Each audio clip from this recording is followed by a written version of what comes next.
I was just freaking out because somebody moved out upstairs and just now it sounded like a freaking herd of elephants was stomping around up there and screaming, and I was like, did somebody just move in? I was freaking out. Turns out it's just the painters that are painting before the new people move in, so that's good news. But I wanted to film my 2019 bullet journal setup, so now that it's quiet again, I'm going to show you what I did. This is the Leuchtturm 1917 in the color, let me look up the color name, anthracite. I don't know if I'm saying that right, but it's the dark gray color, and it's the A5 notebook. I am going to go through the bookish spreads first because this is a reading channel, so that way if you're here for the reading content, this will still be relevant to you. But I'm just so excited to share this, so I will be going through the whole bullet journal afterwards.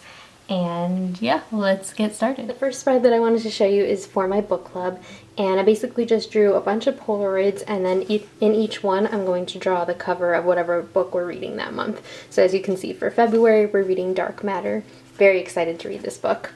Unfortunately, I can't take credit for this design, so I will link to this below, but I just found something on Pinterest that had a similar design, and I basically just took inspiration from that. So I will definitely link this below in case you're interested. Next, let's look at my books read in 2019 spread. So this year I wanted to do something a little more minimalistic and more pretty, I guess you could say, prettier.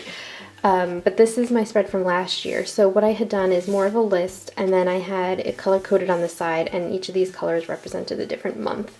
But then, you know, I had the title, the rating, genre notes, and all that stuff. So what I did this year, each box is for a different book that I'm going to read. My goal is 60 books, so there's 60 squares. And then I'm just coloring in as I read. So blue is going to be for January, and each month will be a different color. And then I'm just writing the title. And the reason that I'm leaving out so much information is because I'm actually using this Google Doc that somebody made. And if I can find that, I'll also link it below. And it's just a great way to take all of the data from what you're reading so you can get like a bigger picture at the end of the year. So I figured I didn't need to record it twice. So I'm just putting in the titles here. And then I am putting the star rating in the box. So it's a scale of 1 to 5. So yeah. Next, we have a page that I had originally made a big mistake. This was supposed to be my 2019 books read page, but I ended up making a mistake and just covering it up with washi tape. I'll probably do like booktubeathon, maybe smutathon again, but yeah, I'm going to track that here. Then over here, I decided to do a star rating page. I've never done this before, but I thought it would just be fun to look at the end of the year and see what rating I gave the most. This is erasable pen. It's the Fixion Clicker 07, so you can actually erase. It uses friction. You can actually erase. So I figured if I need to, I can erase to make it proportional. Down here, I just have a genre challenge, so I'm challenging myself to kind of step out of my comfort zone and read different genres than I usually go for. And then for books read, I'm using the erasable pen, so every time that I read a book, I'm just erasing it and putting the number there. Don't ask me how I did it, but I've already read 3 books and it's only the middle of January. So then moving on, we have this random page that I decided to do. This is called Grow My Vocabulary, which is just so cheesy, I know. If you watched my tips and tricks video, you might have seen that I use the Bookly app, and in the app it allows you to track your thoughts. So what I've been doing is I track words that I don't know, along with notes obviously, but I track the words that I don't know and then I go and I look them up later on, or I look them up in the moment, but the point is I like to learn new words while I'm reading.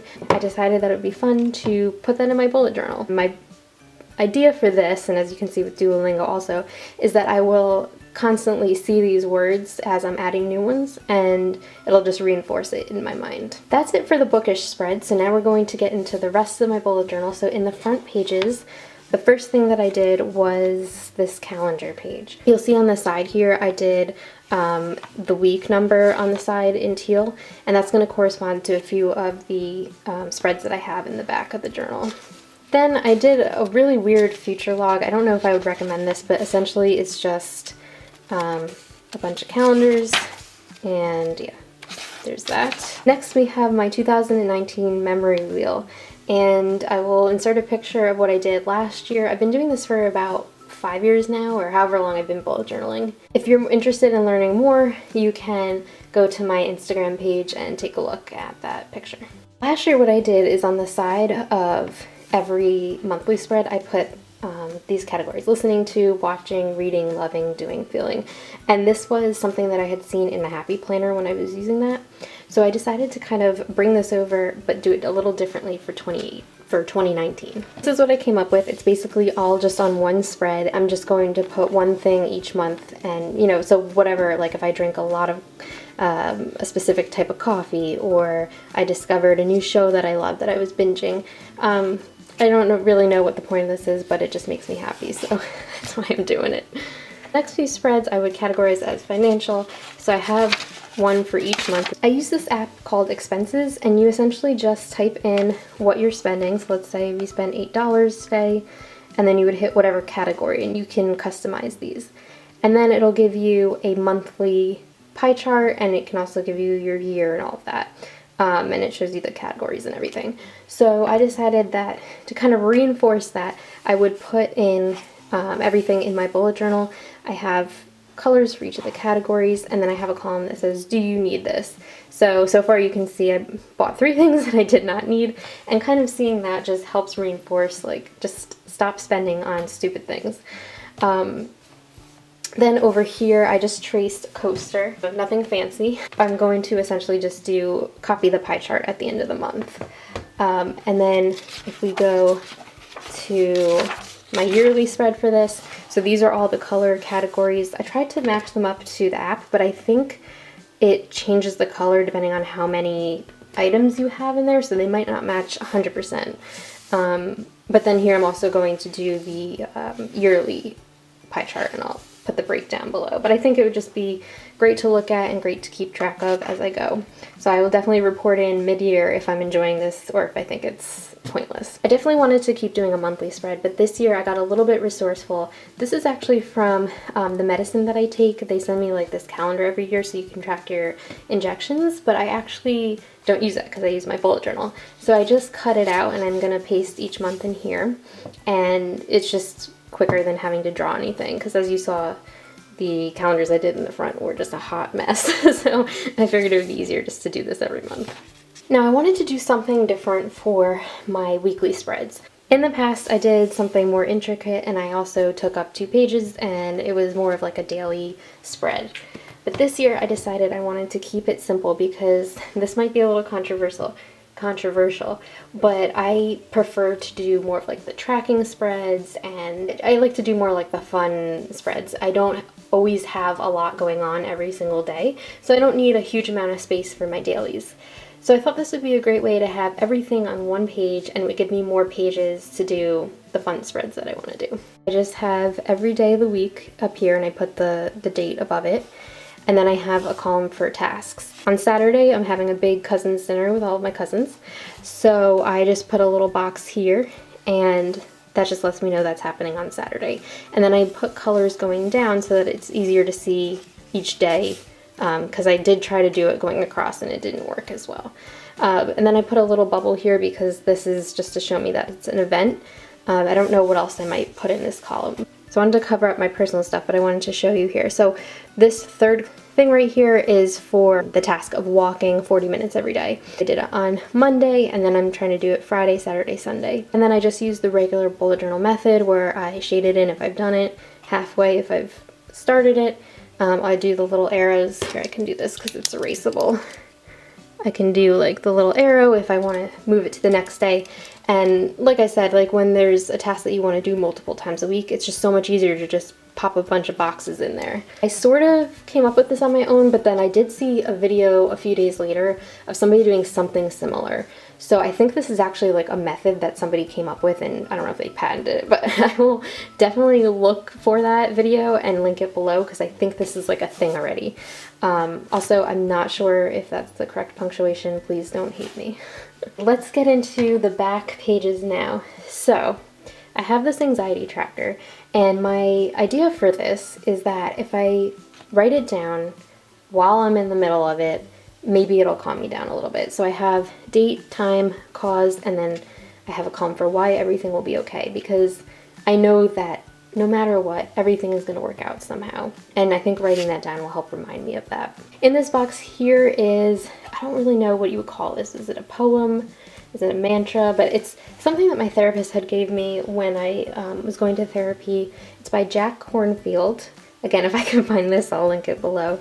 But essentially, you're just supposed to repeat this over and over to yourself if you're having like a panic attack, and it'll essentially just calm you down, and I guess maybe it distracts you a little bit. It really does help. It actually works. And we have my YouTube tracker, so I just have a column for filming, editing, thumbnail, schedule, and live. Over here we have a subscriber tracker. I think it'll really motivate me to keep making videos, so I did want to track that this year. It'd be a great moment right now to plug in my channel, so please like and subscribe if you are enjoying this content today. Over here I have my TV schedule, so this is mostly for when shows are premiering or coming back from a break, because I just can't keep things straight. And then I also have it color-coded by day of the week.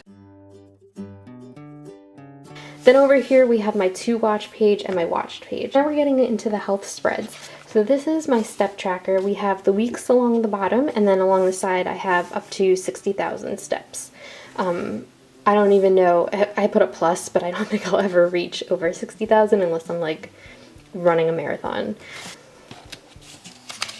Then we have this spread, and I want to show you what I did last year so you can kind of compare. Last year I had this spread that kind of went like this long snake, and as you can see, I was motivated for a few months and it kind of dropped off. But what I wanted to do this year is do it by category. Of course, they have to be drilling something outside my apartment. What I wanted to do this year is by month, so I can kind of see what months I'm more active and maybe how I can fix that. Along the top I have things to motivate me. And I had seen something that said if you focus on the why, it's a better motivator. Especially if it's something health related. So like I have mental health, because when I exercise I feel so much better mentally. Next we have results, so I have a symptom log here, and then over here I have date and blood work because I get blood work routinely. Over here I have a medicine tracker, then essentially I'm just going to track the date and which side I inject my medicine on, so nothing too fancy. Next we have a period tracker. It's pretty simple. Last year I went horizontal, but this year I went with a vertical. And then over here for health notes, this is just like if I go to a doctor appointment and I want to record something that we talked about to remember. And finally, this is my bill tracker. I've been doing this for however long I've been bullet journaling, where I essentially have the months across the top, and then I have my bills and the date that they're due. And then as I pay them, I just put the date that I pay them in each box. And it just really helps me. I know some people do it in their monthly spread, but for whatever reason, it just helps me seeing it as a whole. Thanks for watching. I hope you guys enjoyed this video. I'll see you next time. Bye.